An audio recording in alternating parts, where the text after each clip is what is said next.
Hey everyone, Steven here with a quick announcement up top.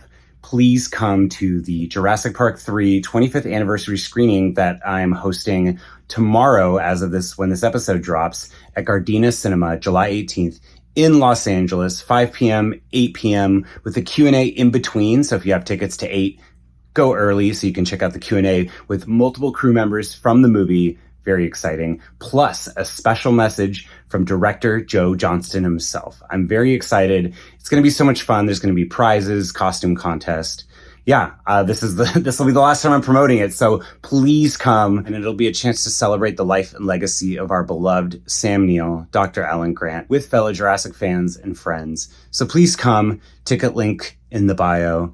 And yeah, I'm very excited. See, I pointed it with my mic. I'm very excited for you to listen to and watch my episode with Piri. She's a talented songwriter, musician. I love her new album, Girl in STEM. It's out now. Links to the merch in the show notes and everything. Go listen.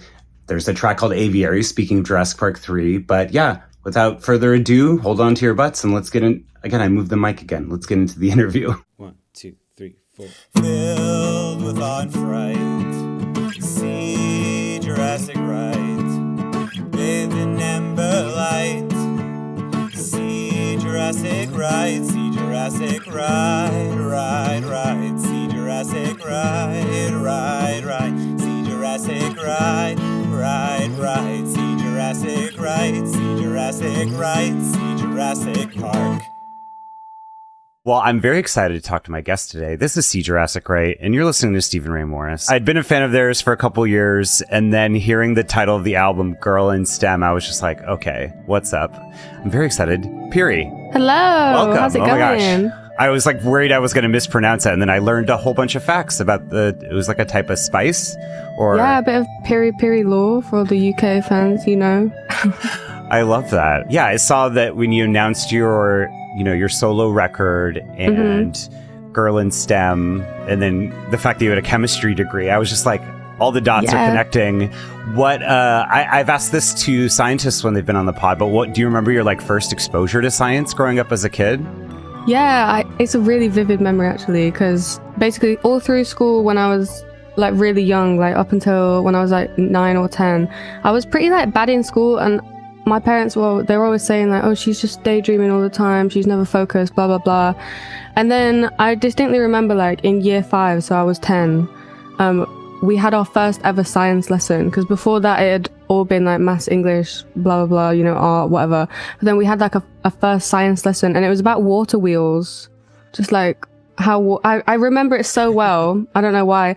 And then I just instantly locked in, something changed within me, I swear. And I locked in, and I did the work first and got up to the front, and then the teacher was like, see everyone, look how good Sophie is, blah blah, real name reveal. But yeah, and ever since then, I don't know, I just knew it was super interesting to me straight away, science, and it was always my favorite subject, and my brother and sister as well. So cool. Something in us, yeah. Do you think music is a science? Is that well, when you get technical with it, yeah, that's kind of partly why I wanted to call it Girl in STEM as well, because it gets very sciencey. I mixed and mastered this record as well, which I guess you would say is audio engineering, so we got the E in STEM there. And it's super technical, with the phasing of the waves, frequencies, what kind of waves you're using, sound design, blah blah blah. And I don't know how the speakers work as well. It's pretty technical. And you have to, I'm glad I had a bit of physics and a bit of chemistry in my head to help me get through that. I love that. Do you remember the first time you wanted to make music? Was it around the same time or earlier than your first science lesson? Yeah, even earlier, I think. Music, although I never thought I would do it as a career, or never thought it was possible, it was very natural to me. I think my parents listened to a lot of music, and I have another memory from primary school when I was I don't know, I used to just improv songs to myself all the time, even as a child, just about what was going on around me. And one time my friends were being mean to me, as little girls are sometimes. And I remember walking around the playground singing this song my friends are so mean, or something like that. I don't know. I don't remember the song obviously, but I remember what I was doing. And then they were round the corner listening the whole time. What? And I was so embarrassed. Even at that age, I don't know. That's so... Oh God. I feel like that if they're listening and they're paying attention, I feel like that's like a, maybe they liked won. it. Maybe they were like, wait, she's doing something here. Hold up, let her cook. I'm offended, but also it's a pop, Yeah, wait.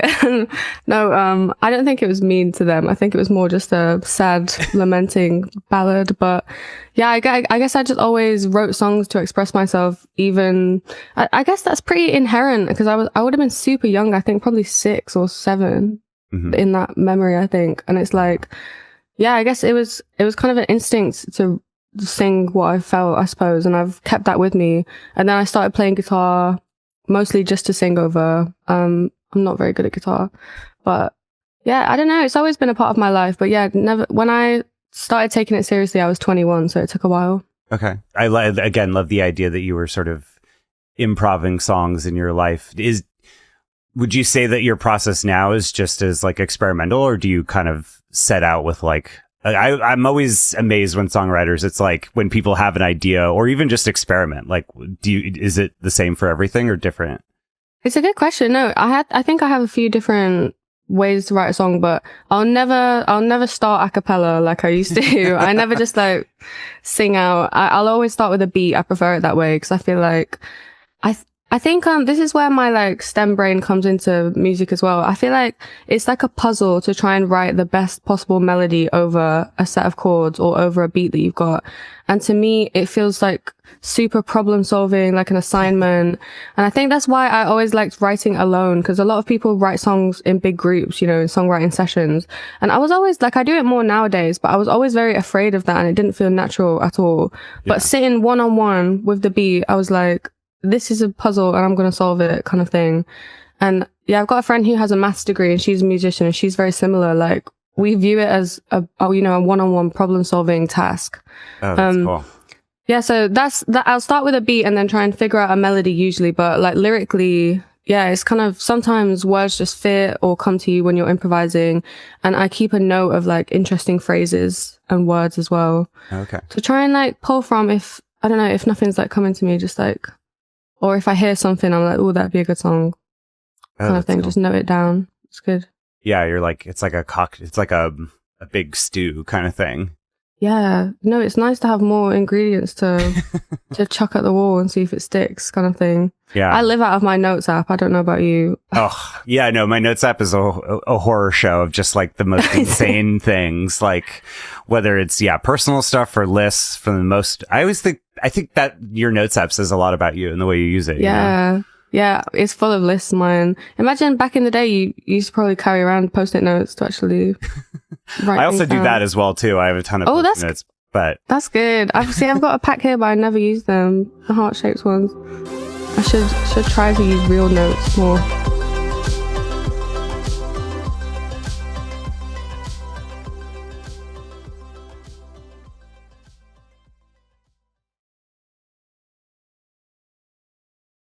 What made you want to pursue a chemistry degree out of all the science?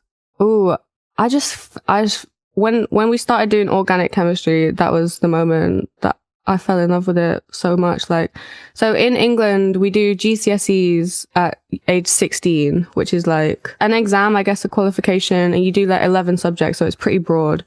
And I did the 3 sciences, biology, chemistry, physics. And at that time, biology was my favorite because obviously you can apply it to your life. It's really interesting. But then, so after GCSE, you do A level, and that's when chemistry splits into 3, the physical, inorganic and organic chemistry. Wow. And we had like a separate teacher for each, and they were like very separate classes and separate units and stuff. And the organic teacher, I got so lucky with the teacher I had because she just inspired this passion and made it so interesting. And I think just inherently it is interesting to me, just like, I don't know, it's like what everything's made of, I guess, and it just like makes sense, and I just find it so satisfying to like figure out why things work like that on like a material level. Yeah. Because it's interesting to me because that the sciences are like, it's all based on like scale, I suppose, and like physics is either like super, super big or super, super small. Chemistry is kind of like, it's pretty small, and then biology is like, our size, I guess. And cell size. Yeah, no, biology, I feel like there's, I feel like so many kids growing up wanted to be a marine biologist, but But or like chemistry, doctors as well. yeah, but chemistry is cool because I feel like that's the class where you get the most like, experiments. My teachers too, same thing, like mixing things in Bunsen burners and shit. Yeah, and you get to see it, and it's like, and obviously you see biology as well, but with chemistry, it's like kind of mystical, like these powders and, bubbles and flames kind of thing. It's like, wow, it's more mystical to see it work because it's so small. Obviously, you never can see it, but just knowing what's going on like in that test tube is crazy. It's crazy interesting to me. I locked in straight away. I love that. Did you have like a favorite class or experiment or something you did in school? Ooh, to be fair, in organic, we didn't get to do that many experiments at school because I guess it's difficult. You often need like a fume hood and like, why do they use Bunsen burners still? Why do they use Bunsen burners? That's what I want to know. Yeah. What's the point? It's dangerous, like letting these kids have gas taps and like flames, open flames. Yeah. B, like everyone uses a hot plate. Like hot plates are way better. You set them to a temperature. So obviously, because the school only had Bunsen burners, you can't do any organic experiments because the temperature has to be like super precise, like most of the time. So it was more just like drawing carbons on the board, but I loved that. I loved it. Polymerization was like my fave. Is that part. Because I haven't, that's not my main area of interest in science, but I mean, isn't chemistry so much of it is like even just the way that things are organized, the difference between like different carbon, like a diamond or coal or something? Yeah, it's so interesting to me. And like, then when you start to throw in the odd metal as well, see what happens. It's crazy. I love it. That is true. I love dinosaurs is my first love, but I will always go to the Gem Hall at a natural history museum. So cool. So cool. The one in London is really great. Yeah, I was at one recently in Australia, actually. Oh, cool. Yeah, I played some shows in Sydney and Melbourne, and we went to the Australia Museum, and they had a whole room about minerals, and it was so cool. So I totally feel you on that. I love that. That is something I always try to do when I'm traveling. If I travel for work and I'm like, I only have 1 hour, like what can I do? Like go to their natural history museum, I feel like the museum. Yeah, it's good. It's free here as well. I think it was free in Sydney too. Which was awesome. A vibe. So if anyone's out there, go Hot see tip. It. Go see the minerals. So then at that point, you're making music, you're in school for chemistry. What did you see yourself doing? I guess, were you also trying to make music at the same time, or? No, to be honest, I wasn't taking music seriously at all. Like, I had a YouTube channel and I would do covers, like mostly of like Arctic Monkeys and things like that I used to love. And yeah, it was very, very casual hobby. It wasn't even my main hobby, to be honest. Like drawing and art was always like my main creative outlet as well as the songwriting. But I had a total plan. Like I graduated, I got my bachelor. I was going to take a year out to make some money because I was in, student debt, classic. Yeah. Then I was going to go back for my master's, a research master's, because I loved doing my dissertation projects for my degree. And then I wanted to do a PhD and become a lecturer. That was kind of my plan. Wow. Yeah, just because I loved, I don't know, that organic teacher obviously, meant a lot to me. And I had some amazing, female lecturers at uni as well. And my, project supervisor was Susanna Coote, big up. She's amazing, doing Cubane science. Wow. Hell yeah. But yeah, I just wanted, I don't know, I guess she inspired me. And I just thought it would be a really interesting, fulfilling job. And I wanted to stay in chemistry. I loved it. But then music started calling you. Yeah, that year where I stopped to make money, just got so sidetracked on the music thing. That's when I met Tommy, basically, who I was in a duo with. And he just knew how to put a song on Spotify. And that was something that I never thought the average person could even do. Yeah. I didn't think that was possible. But so we did. And then it just blew up on TikTok. And then all of a sudden, this music career just opened in front of me. And I waved goodbye to chemistry, sadly, but it's still in my heart. Yeah, yeah. Well, and then again, Girl in STEM, you self-produced, mixed, mastered everything. What was how did the genesis of it start to where it is now? About to come out? Yeah, it's super soon now. Super soon. It was basically, I started writing it after a tour, a European tour. So I was away for 3 weeks with Piri and Tommy, and we were just listening to so much music in this van, driving like Paris to Hamburg, 8-hour drives, like crazy stuff, like just listening, and obviously couldn't make any music because we were on the road. So when I got back, I was just like full to the brim with inspiration, and also had a big emotional time as well on that tour, obviously with Piri and Tommy soon to end, like all of this. So yeah, I just sat down, and I didn't really take myself serious as a producer at the time, but I just wanted to like make stuff and use, you know, all the things that I'd been listening to and all the things that I'd been thinking. So I just sat and started. It was like 3 songs at first, and then I started like getting a bit more confident as a producer, asked my friend to give me a lesson in like synthesizers and like sound design, which was cool. I wrote like 5 pages of notes. I don't think artists do that usually. Seriously, it's the STEM girl in me. I was like, how do I actually learn? Like, take things in, write notes, of course. Yeah. Well, I also feel like synthesizers are so, that's like such a whole other world you could get lost in. I feel like people honestly, are so talented with that, you know? Yeah, there's like so much you can do, and it gets really complicated, but it's all like waves, and yeah, literally like, I don't know how sound waves interact and how you can like apply things to them, etc. But it's super interesting, and I want to like learn more. I wish there was like, I should like look for a course or something that I could do.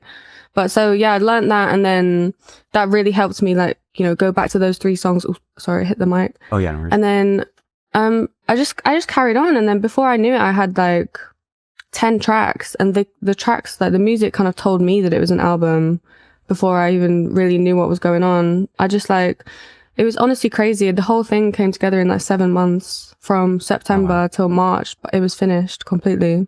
Ugh, that's so cool. Crazy. Yeah. I always like to ask people, like creative people on projects, like, when do you know it's done? You know, that to me feels like a monumental kind of like, all right, I can stop fussing over it or whatever. That is hard. That is a hard thing.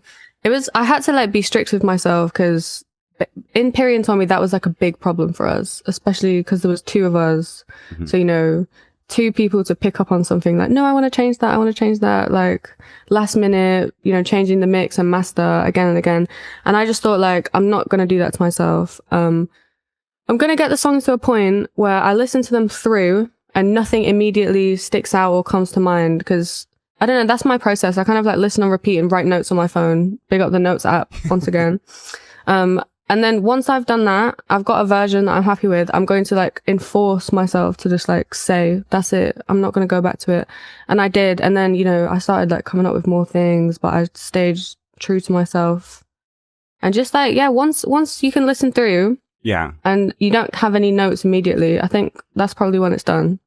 Because you could definitely over listen and overcook it if you're not careful. Really? I guess. Yeah. Because are you like listening? I always hear from some people, it's like, oh, I listen in my car, or I listen like while on the train or whatever. I listen to it in different environments, and then that changes. Yeah. Do you ever get it where you listen to a song again and again, and the more you listen, the more you notice, like in the beat, like little things. When you've like made the song and then you do that, you just notice like anything wrong with it is what you're just like training your ears for. And it's, I don't know, you start to like, when the average person like puts a song on, you're kind of probably listening to the vocal mainly. But if you let your brain wander and like focus on like the snare drum or the bass, the whole thing just starts to sound messed up, and like it's hard to like refocus your ear. I think it's crazy. Try it. Go listen to a song and like focus on the snare drum the whole time. It'll be like, what? That's like, yeah, when you hear a word for too long and you're like, that word sounds weird, you know? Exactly. And imagine that with like your whole song. It's like, what have I made? Why would anyone listen to this? But what's the real song? Like, what is it? Yeah. Yeah. You have to trust your past self who made it and then liked it when they were first listening to it. Because that's first impressions are everything with music. Yeah.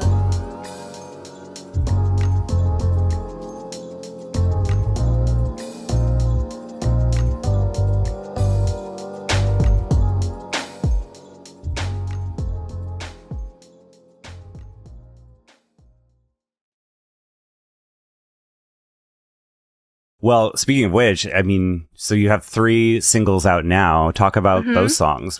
Each one is so different, but they also have this very like I don't know, clean, bouncy groove to them. Thanks. Thank you very much. And thank you for listening as well. I would say, yeah, they are pretty different, aren't they? So the first one, 'Cause You Love Me, I wanted to be kind of true to the Piri and Tommy sound to like, you know, link it all. So it's dancey, it's fall to the floor, but it's still pretty deep, I would say, lyrically.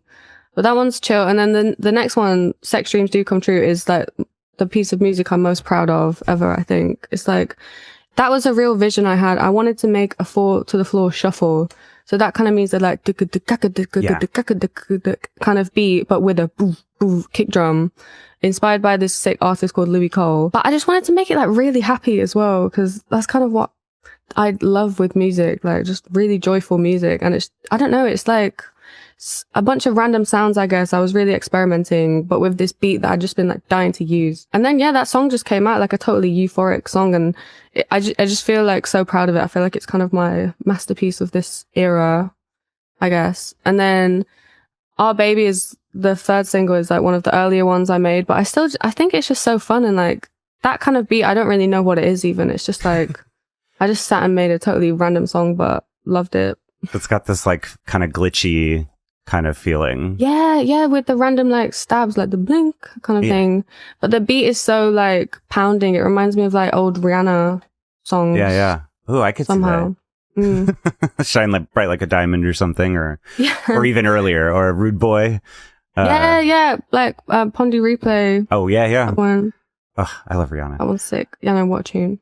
Yeah, I mean, there's something like, is that what's rewarding about making music for people to dance to? Is that you're kind of like trying to get a feeling that can translate into people actually, you know? That's like for me, that's a incredible byproduct of it. I think, I don't know, I guess like I love that people do that and I love that people listen to it and appreciate it. But I think for me, I just like the main objective is just to like share what I've made. Like I just love that feeling of like sharing it. I don't know.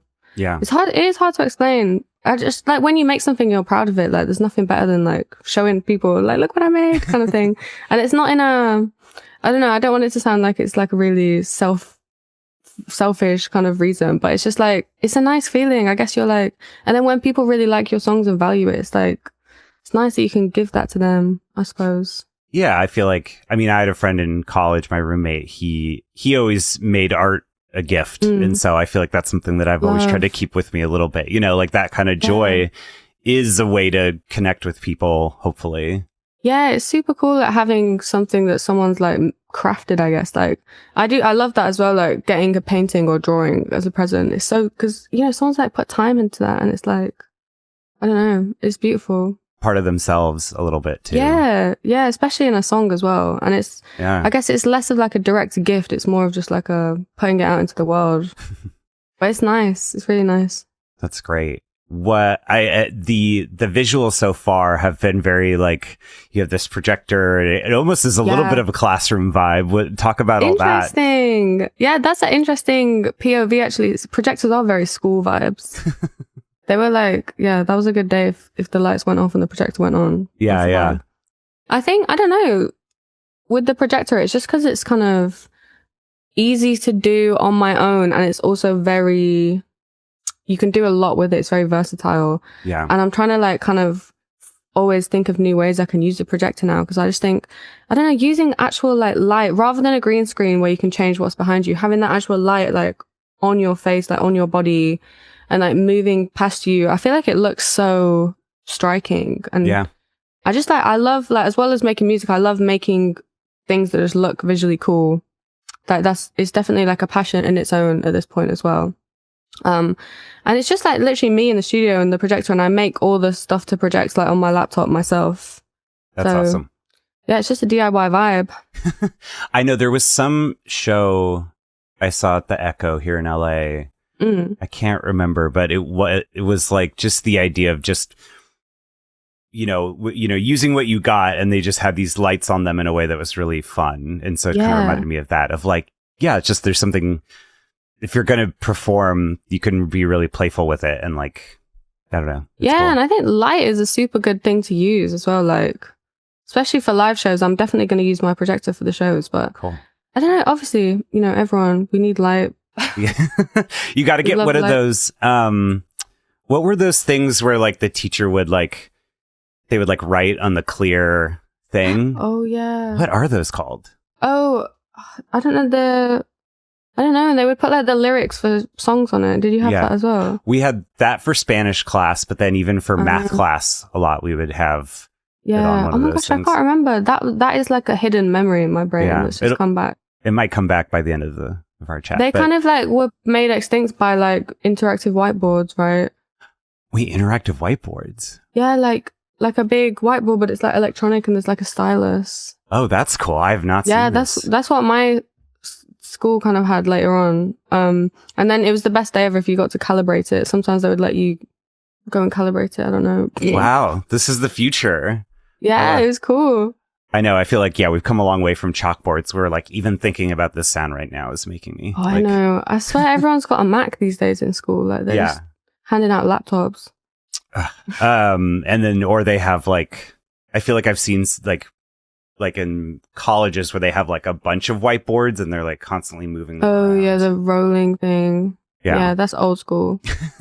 That's serious. What else did I want to ask about the project? Oh, but I want to ask about the album art too. That's also very like cardboard cutout, like school crafts kind of vibe too. Yeah, why? That is so true. It's interesting how like related back to school it is, like kind of unintentionally. But I think I guess I enjoyed arts and crafts as well at school. But I made the like cloud and the little stars as well.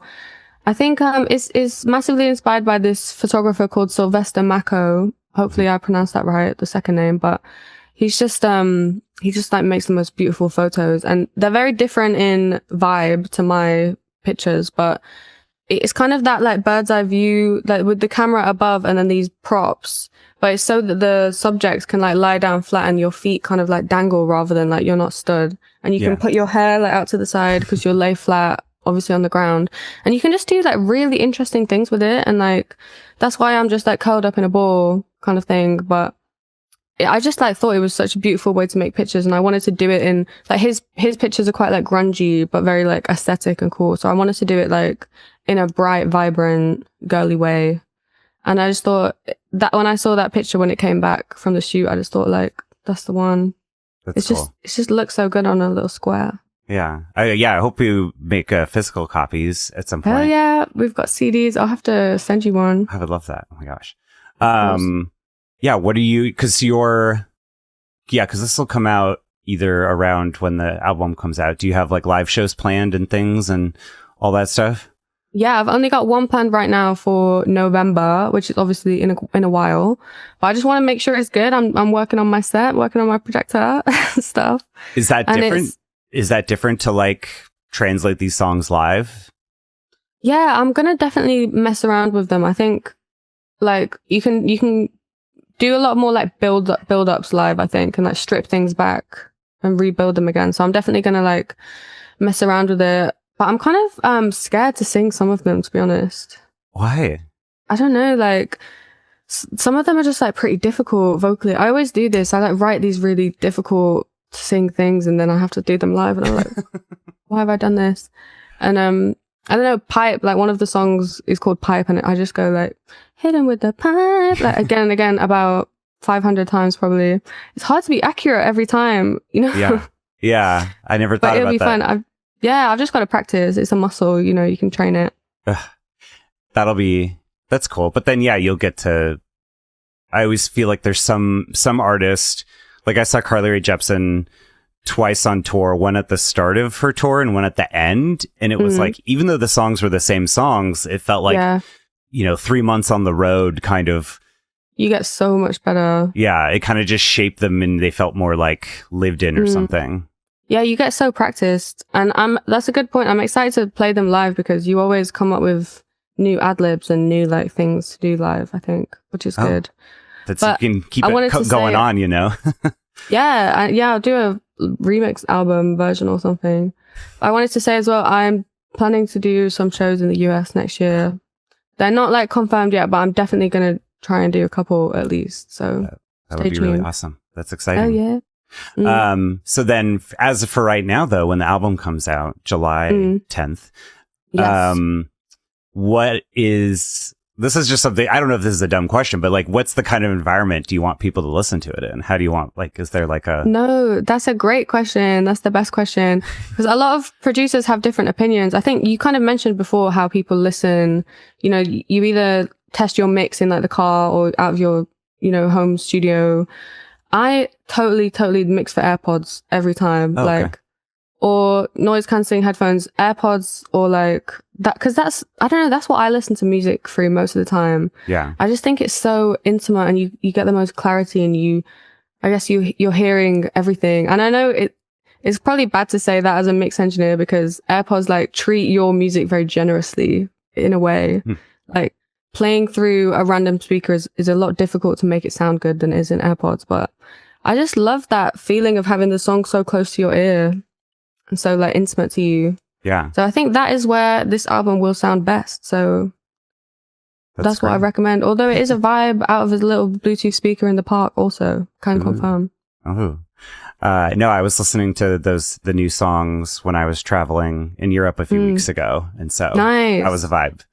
Oh, hell yeah. Thank you. In headphones? Yeah. I have, the Apple, the over-the-ear ones, and then I have AirPods. Perfect. So I listen in both. Yeah. Yeah, vibes. Well, you got the best impression then, I think. Yeah, I don't know if this is a weird airport habit. When I'm traveling, when I'm on the plane itself, I wear the over the ear. But then when like traveling from like getting off or getting on a plane, like traveling through the airport, I put AirPods in. I feel like it's like too, like I feel too closed out of the world with. Yeah, I feel you. I can't walk around with noise cancelling on because I feel too like, I don't know, like unaware of what's going on. Yeah, it's getting so like good. Yeah, but no, the big ones are like your little pod, I guess. Your little safe. Yeah, you shut the entire world out. Yeah, I got some recently for mixing in. They're very nice. Awesome. Well, this has been so lovely. My last question, again, I don't know if this is a dumb, but what's your favorite chemical reaction? Oh, no, that's a sick question. Oh my God, you never get asked that anymore. Like how do I have to be specific? No, I'm just curious. I was like, I guess is like fire mine? Like, does that count? I guess that counts, right? Like what, the process of making fire. Oh yeah, combustion, you could just say. I'll probably say polymerization, because I just think it's so cool. Okay. It's sick. Wait, can you explain it to people, to me, since I'm trying to remember what it is? So that's where basically you take a bunch of little pieces, little molecules, and they all join together to form a massive molecule, which is basically plastic. So something like nylon, Teflon, Kevlar, all these things are polymers. And they're basically, just made of little things. And then you initiate it with like light or something like that. And it causes them to just do this chain reaction and all link up in big chains. And then become a much more useful material, which is very cool. I love that. In my opinion. Yeah. I've got a chemistry tattoo as well on my ankle. Oh, cool. Which is a Diels-Alder condensation reaction. So I've got to shout that one out as well. I love that. Any chemists watching at all, that one's for you. Thank you so much, Piri. This has been so lovely chatting and getting to hear about your process and, all your background and everything. July 10th. Yeah.